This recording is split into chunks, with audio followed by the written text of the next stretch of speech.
Your Ford's brakes are being destroyed by habits you do not even realize you have. I'm not talking about obvious neglect, like ignoring a grinding noise for 6 months.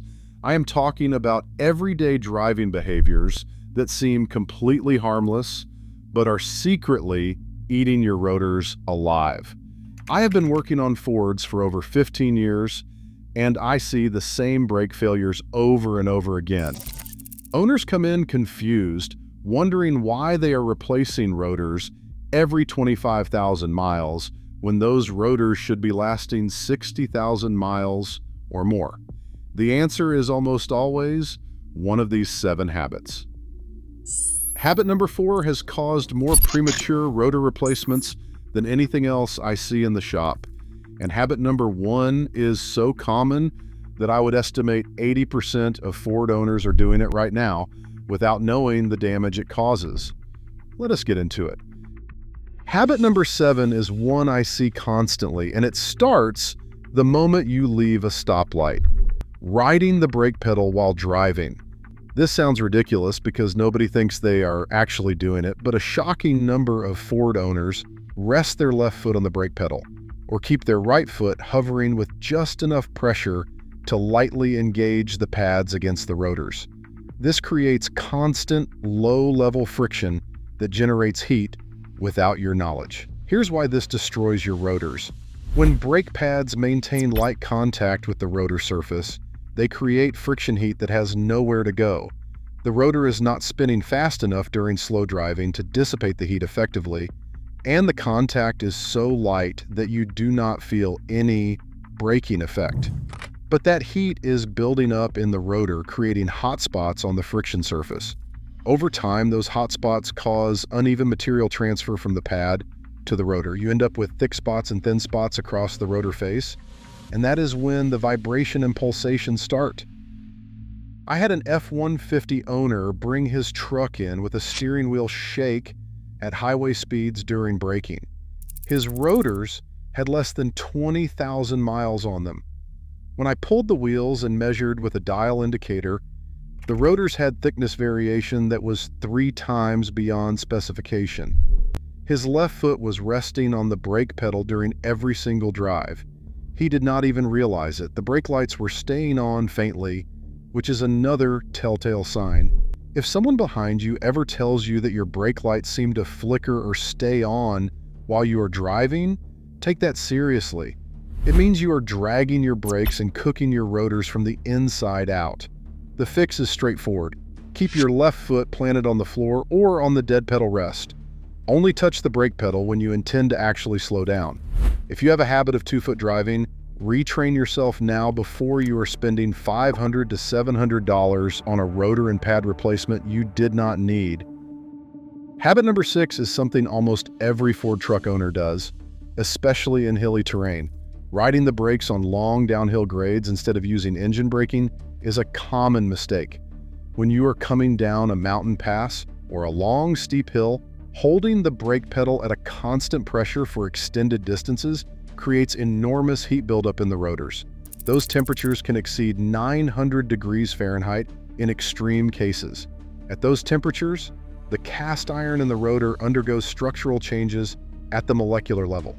The surface hardens unevenly, creating areas where the pad cannot grip consistently. You might also see a blue or purple discoloration on the rotor face, which tells you the metal has been permanently heat damaged and needs replacement, not resurfacing. For Ford trucks equipped with tow haul mode, this problem gets even worse when owners do not engage it. Tow haul mode provides aggressive engine braking by holding lower gears on descents, taking a massive load off your brakes. Without it, the transmission upshifts to higher gears, and the engine provides almost no braking assistance, which means the brake system absorbs all of the energy from slowing a 5,000 to 7,000 pound vehicle down a grade. The correct technique for long descents is to downshift manually or engage tow haul mode and let the engine do most of the work. Use your brakes intermittently with firm, brief applications rather than constant light pressure. A firm application for 3 to 5 seconds followed by a 10 to 15 second release allows the rotors to cool between applications. Constant light pressure does the opposite. It keeps heat building without ever letting the rotor temperature drop. This single change in driving technique can double or triple the life of your rotors if you regularly drive in hilly or mountainous areas. Habit number 5 is one that catches even careful owners off guard. It happens when you come to a full stop and hold the brake pedal down hard after aggressive braking. You might be driving on the highway, traffic suddenly slows, and you brake hard from 70 miles per hour down to a complete stop. Then you sit at the light with your foot pressing the brake pedal firmly for 30 to 60 seconds. This seems perfectly normal, but it is one of the most damaging things you can do to your rotors. Here's the science behind it. When you brake hard from highway speed, the rotors get extremely hot from absorbing all that kinetic energy. When you then hold the vehicle stationary with the brake pedal depressed, the pads are clamped against one fixed spot on the rotor. That section of the rotor cools differently than the rest of the surface because the pad is insulating it and simultaneously depositing material. You are essentially branding an imprint of the pad onto the rotor surface. This creates a high spot that causes pulsation every time the rotor completes a rotation during future braking. I have seen brand new rotors develop a noticeable pulse within 2,000 miles because the owner repeatedly came to hard stops and then held the brake at traffic lights. The ideal technique after aggressive braking is to keep the vehicle rolling slowly, even at 2 to 3 miles per hour if traffic allows. This keeps the rotor spinning so the heat dissipates evenly across the entire surface.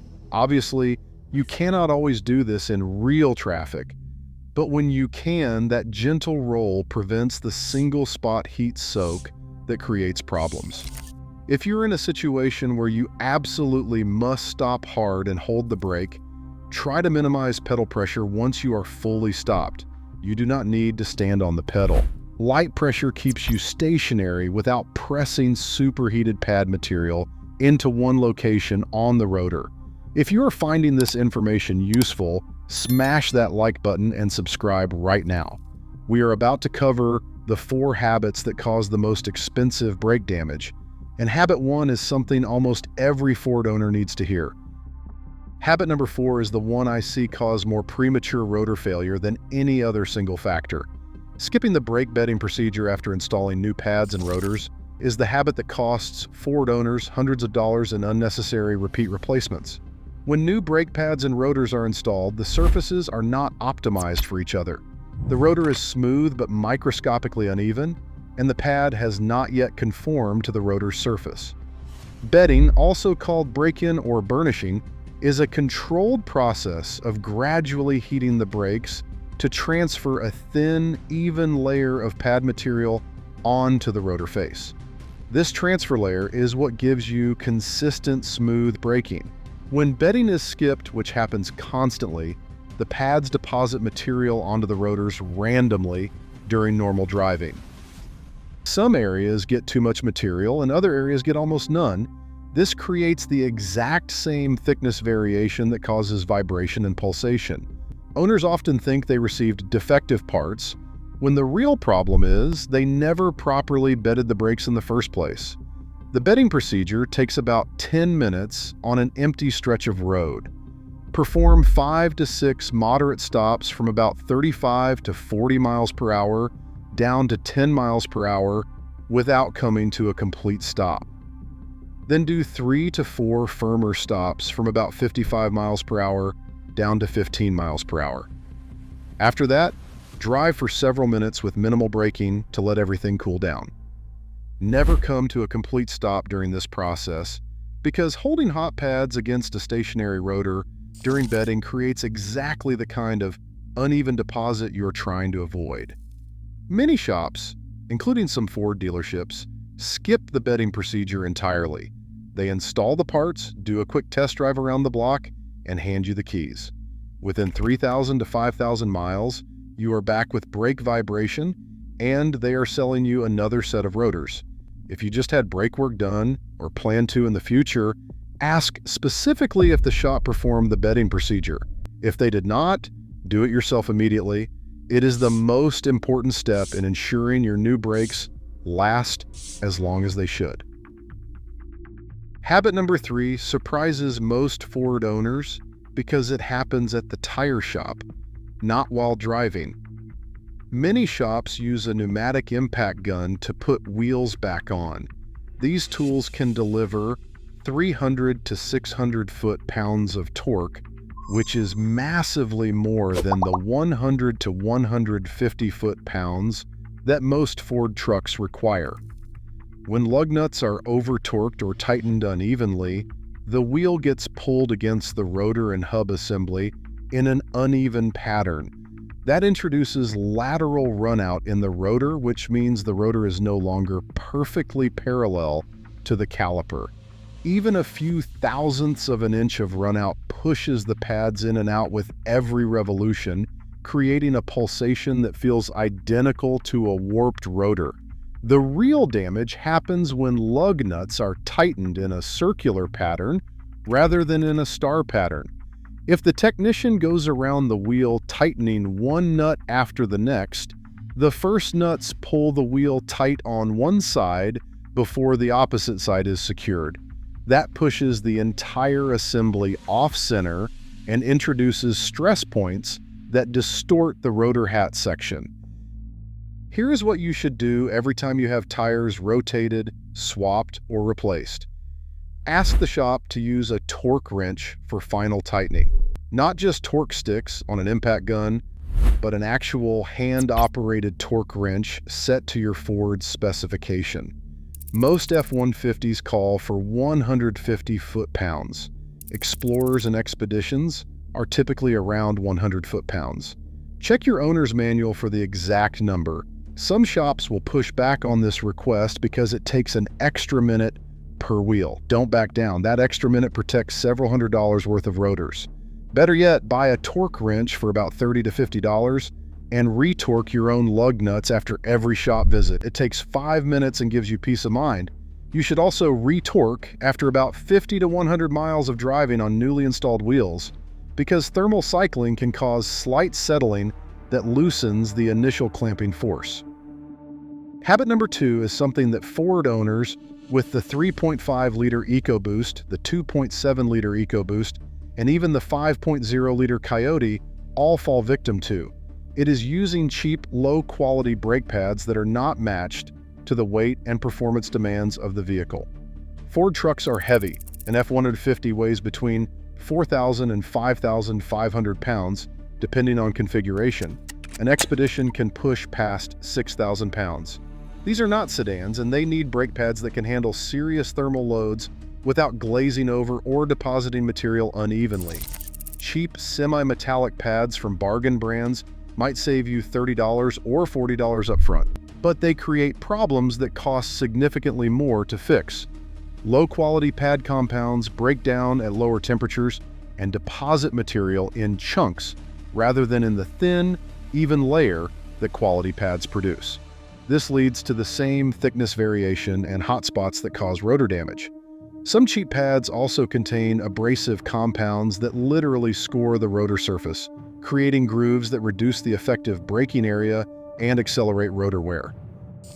For Ford trucks, quality ceramic pads from reputable manufacturers are the best choice for daily driving. Ceramic compounds generate less heat than semi-metallic pads, produce less dust, and create a more uniform transfer layer on the rotor surface. They cost more upfront, typically $50 to $80 per axle compared to $25 to $40 for budget pads, but they protect the rotors and last significantly longer. For owners who tow regularly or drive aggressively, performance-oriented semi-metallic pads from quality brands are appropriate because they handle higher temperatures better than ceramics. But the key word is quality. There is a massive difference between a reputable semi-metallic pad and a no-name budget pad that happens to be semi-metallic. You would not put the cheapest tires available on a truck you rely on for daily driving and towing. Your brake pads deserve the same consideration. The rotors you save are the ones you will not have to buy twice. Habit number 1, the most common and most expensive brake mistake Ford owners make, is ignoring brake fluid maintenance.